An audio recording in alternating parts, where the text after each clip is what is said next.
What's up guys, Hfmasters here with another mock review, this time on the big bad evil villain of this whole thing. This is the Master of Dark Power. So probably one of the biggest things you can see here is this is huge. Probably bigger than Master. I have not actually taken a size comparison of this versus Witch Doctor, but I would say it's probably around the same height. For the color scheme, I decided to go with black and green. I have never done this before, but actually overall looks really nice.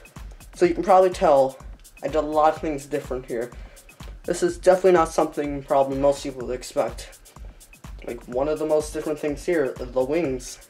Like, I'm not guessing any of you really expected to see wings on this, but they're there, and really happy with the way they came out. Another thing is the tail.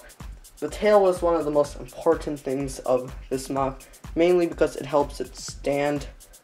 It can stand without the tail, but not as easily. For the body, you can pretty much see how it's done here. To make sure you guys can see that. You can pretty much see how it's done. Pretty similar to Master, only a lot more green, and just overall pretty nice contrast of black and the green. For the head, I went with the skull head that came in Von Nebula, minus the two little parts coming out. For his staff is a little bit different. I can rotate it so you can see there is a lightsaber blade in there. It is a little bit different, but overall gets the point across and comes out very nicely. Alright, taking a look at the back of this, you can pretty much see how crazy this whole thing is. That's like coming from everything there together. You can just kind of see how much detail I put into this.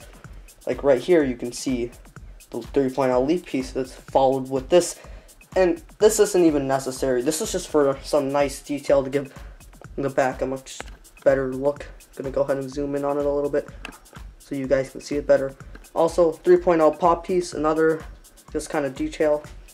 And on the back of the legs over here, I decided to add some trans, I wouldn't say it's lime green, but just the trans green pieces, just for some extra detail.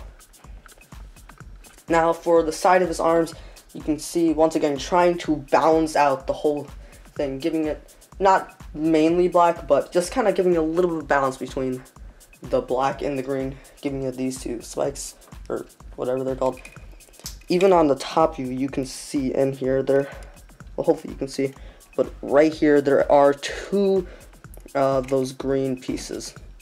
Really just trying to get the whole balance here. For the hand, I decided to go with a relatively simple hand, nothing too complicated here. It's more of a basic hand that will get the point across to show that this guy means business. For the torso, you can see pretty much how that's constructed. Relatively similar to Master, and it just works out great. Down here at the legs, let's go ahead and take a look at the feet first so you guys can see how that works. If you can't tell, put a lot of detail into these feet, just coming from the spikes over here, and then to these. It's coming out there. Put a lot of detail into that. I want to make it look good because this is probably going to be one of the last Titans, if not the last Hero Factory Titan mock we ever make. Getting further up into legs, you can see pretty much just this with those two green pieces there. Once again, trying to pretty much contrast it. And for the top of the leg, just a relatively simple build. So yeah, that is pretty much it for the Master of Dark Power. I hope you guys enjoyed this review, and until next time, I'll see you guys later. Goodbye.